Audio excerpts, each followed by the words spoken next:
Again, I'm Tyler from the Unemployed Architects. And how you guys got your start? And we've been playing in the area for probably somewhere around 10 years, somewhere in that. So I went to Heartland back in the day, and I actually was playing mostly with high school friends at that point, and we wouldn't, the shows we were doing weren't like big by any means or anything like that, but and then like 5 years ago, a little bit less than 4 years ago, I guess, we put out our first full-length album, and have just been kind of trying to play every weekend. We're kind of weekend warriors, but every Friday, Saturday, pretty much every month, So what is the main type of music you would classify yourselves as? The easiest way is like folk rock. I mean, we definitely try to rock as hard as we can, but more on the singer-songwritery side of that, I guess. Definitely, yeah, that's right up my alley. So if you had to perform a show only doing covers from one band, what band would it be? This is an easy one because we do a lot of covers, and one of the main things we do, we call it the Tom Pedley. So we do 8 Tom Petty songs right in a row from back to back to back to back. So that would be the easiest answer, I would think. What's your favorite Tom Petty song? I probably would have to say "Learning to Fly." I know that's kind of like a cheesy one, but I don't know, something about when he performs that song, it just gets me every time. It's a great song. I get that. Yeah. Is there a specific show that you guys that has like set the bar for you, or that just sticks out to you? That's a tough one, just because we do over 100 shows a year. So I mean, it's hard to. It's hard to say. I mean, we've played at the House of Blues up in Chicago. That was probably the coolest one we've ever done. Played at the Double Door up in Chicago as well, which was also very cool before it closed.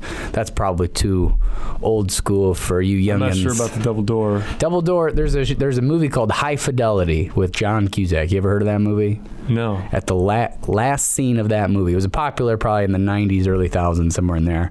And last scene of that is shot at the Double Door with Jack Black singing in. Oh, okay.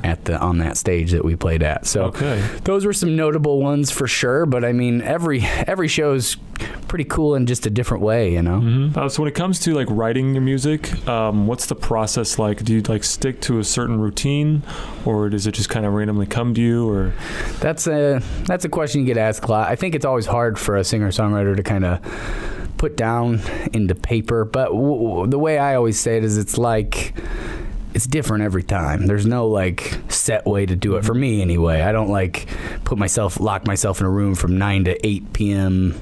or 9 p.m. to 8 a.m. and see what comes. Yeah. Sometimes I'm just playing a little chord progression and I kind of hum a melody on top, and I maybe freestyle a few lines, and I'm like, oh, that was kind of cool, and see what I can do with that, and or sometimes I'll completely write a whole song and then try to put it to music. Sometimes I'll write a song to a different chord progression, but it's not really working, so then I like save those lyrics and then I put it to a different chord progression, or like I try some different ones and it like locks in. It's like trial and error and see what blends together. Yep, for sure. So always different. Yeah. When we first recorded, I was saying we recorded our full-length album, which you can find on all the streaming sites. We recorded for 3 years in the studio, and I mean, I had some kind of vision of like what I needed to do and like what would happen as a result of which. I think kind of being a musician, you have really high expectations when you're young. But anyway, so we put in the time and put in the money, we all in the studio, and we just, every time we'd have a good cash gig, we would, put that money towards recording. And it was 14 tracks, which a little on the long side. Most, I think, I don't even know if people really listen to full albums too much anymore, but I still try to, at least. Some albums are geared that way, as like one piece of art, and that's really kind of what I was going for, is like one like fluid piece of art. But I lost a lot of momentum over those 3 years. Lost a lot of, all our fans that were going out to see us at that time kind of graduated and moved somewhere else, and then so now my new way of doing it is I'm just releasing singles pretty much until I get enough to put it on an album. So I've released 5 since the full length, and I just do, when I have the money, I'll go in the studio. If I have a buddy that does home recording, so sometimes he's up for. We've been working on a song with him for almost a year now, but I mean it's very short spurts. It's like I'll get together on one Saturday a month or once every 2 months, and then I've also been the last single I released I did completely on my iPad, so that was a different experience for sure. So I'm trying some different methods to kind of push it along, maybe get more content out a little bit more quickly. Right. But the song that we are featuring for the show is Right Red. Correct. Can you tell us how that song came to be and what inspired it? How you wrote it? I don't know if you want this to get a little darker, or I mean, you can go as in depth or as surface as you want. Right. So I mean, it's just really thinking about life and death a lot, and those are just kind of the words that came out. I was really going for like a prettiness of like the aesthetic of the words to be like a pretty picture, but the picture like being like of something dark. Like it's very pretty looking, but it's of something like not necessarily pleasant to think about. So if that's a way to describe it, like if it was a painting, it would be like bright and colorful, but then if you really look at the picture from maybe a little further back, you'd be like, oh, that's like war. And like something melancholic. Yeah, for sure. So that's kind of the vibe I was going for.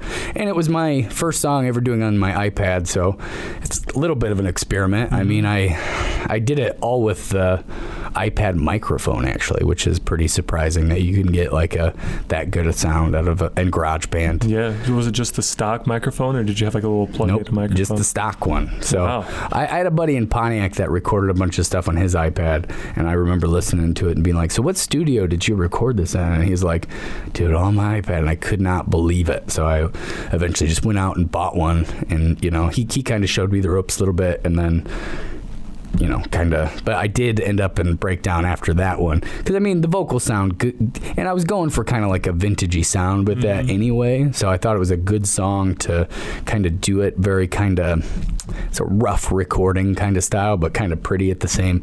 It's the same as like the lyrics, it kind of lines up with it, but so I did end up and buy a Blue Lightning microphone that has a condenser that you can plug directly in the iPad. So I'm going to see what I can do with that next. So I'm pretty excited about. Maybe crisper sound. Yeah. Well, just a much cleaner sound. Because I mean, the vocals sound a little bit probably distorted on that, but it almost like works for the song a little bit. Yeah. Right. The grittiness of it.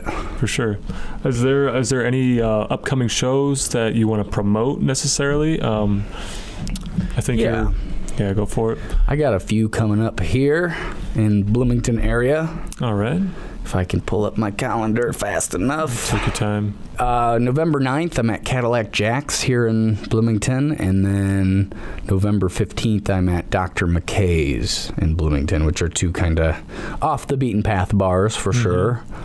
Shows in Champaign, a lot of shows in Champaign it looks like, but I just saw you're playing up in Davenport, which is closer to where I'm from. Yep, that's this week. We play there once a month for the next 3, and those are all. We played at a pub called Kilkenny Saloon. It's a 2-night show. So this is the last question: is there any social media or anything you want to shamelessly plug out there to get your name out there? For sure. I mean, you can check out pretty much on any streaming site. So Spotify, iTunes, Apple Music, YouTube. You can follow us on Facebook, Twitter. I mean, the unemployedarchitects.com. You can. I actually do a podcast that I put up on there and up on YouTube as well. And just any streaming site you can think of, pretty much we're on it. Well, thank you very much. Yeah, thanks for having me. Do it. Appreciate you. Awesome. Thank you. Yeah. All right.